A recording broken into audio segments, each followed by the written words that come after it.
usiegemeze kwenye nafsi yako, ni katika kukufuru.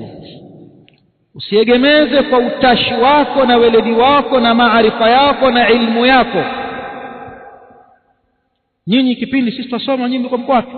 Kumwambia mtu mko wapi? Baba zetu kipindi kile wanajitahidi kutupeleka huku na kutoka kule, wakakopa ili mradi sisi tusome. Baba wako alikuwa afanya nini? Acheza karata. Yani kana kwamba asifu ile neema kwamba ni kitu kimetokamana na wao wenyewe. Allah hana mkono wake. Huko ni katika kukufuru neema, kama alivyosema Qarun, inma utituhu ala ilmin indi.